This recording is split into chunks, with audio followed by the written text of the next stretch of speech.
Okay, next up is Dungeon Walkers by Daniel Shinhofen. This is a new series from the author. It is 481 pages, $4.99. It's available on Kindle Limited, and here's the author's description.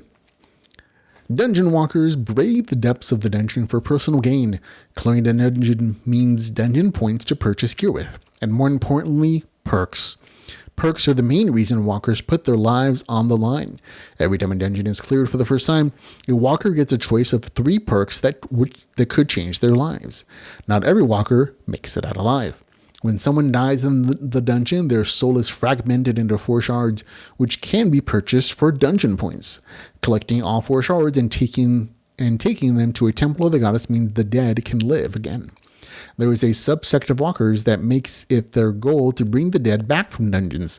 They're called the Rescue Squad. Stern is intent on joining the ranks of the Rescue Squad. Finally done with his 6 months at the academy, he's about to make his first run through a dungeon. It will not be easy. He doesn't have a crew or a team to run with. Stern is an irregular, someone born with unusual perks, and unfortunately looking like the blighted. Being seen as blighted has made Stern's life hell, but he keeps pushing on, intent on making his goal real. Despite his hardships, he's been blessed with the unusual perk of a lifelong friend, Polly. Polly is a polydactyl Maine Coon who is protective of her friend and eager to help him reach his goal. With his friend beside him, Stern is ready to start his adventure. Man, that's a long novel description. Full disclosure, I received advance copy for review. I purchased a copy when it became available. Okay, this is an easy review. I generally just about anything Daniel Shinhofen has written I really enjoyed. This is no different.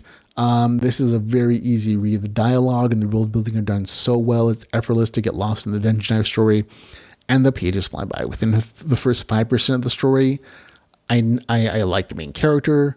I'm aware of his perceived weakness, and there's enough world building done through conversation that I understand why the main character is going through these dungeons. And it's just the smooth writing just draws you in, and you just get on with the adventure.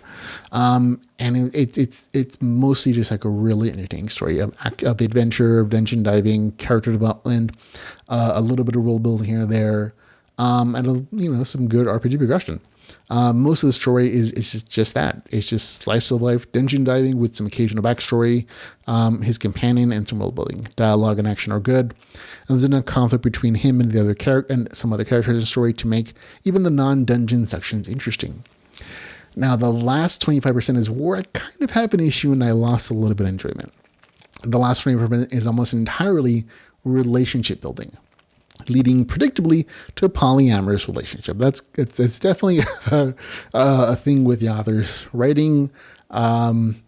That's the kind of romantic relations that generally develop, and that's perfectly cool. It's just that I saw it happening before it happened, and maybe that's because I've read so much of the author's work where I'm like, there's a slight romance here. Bet you it's going to be go poly, and I was right. It's like, okay, and even in that case, I don't generally like romance stuff isn't really my thing in the stuff I read.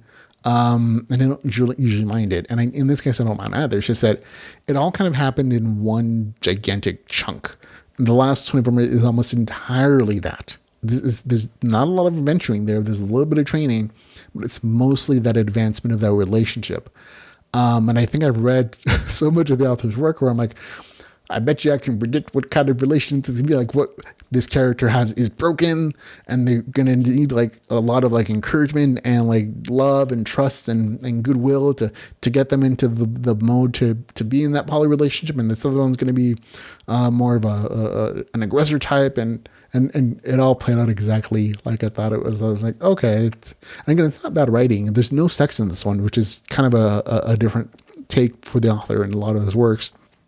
There's adult relationships and there is inferred sex, but it's all faded black, so there's no like hardcore scenes or anything. But it was all like it felt a little predictable to me, and that might just be because I've read so much of the author's stuff. Where I was like, I kind of guess where this is going, and I was correct.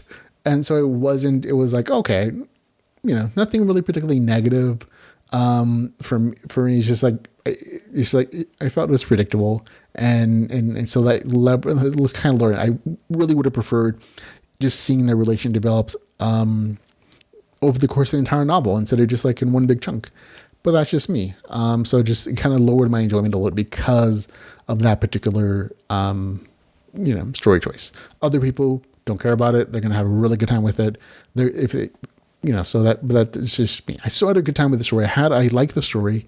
It's just that part of it is like, oh, okay, that dropped my enjoyment a little bit.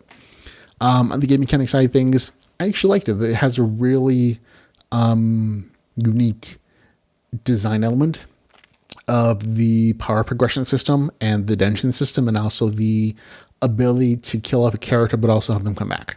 I really liked that storytelling potential where a character can die and they can still have a future existence in the story. This not necessarily, which includes potentially villains as well, where villains can die inside the dungeon or antagonists and still make a comeback somewhere where they can get the main character again later in the future. So good stuff all around there.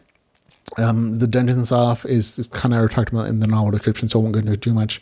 But again, it's not necessarily levels. It really is just do a dungeon, get a perk that advances your character, or spend dungeon points on gear, or you can buy them in real life, which kind of ends up being the main character's superpower. Like his best superpower, honestly, is like he's rich, so he can buy a bunch of cool stuff. And I think that's really his best superpower, in my opinion.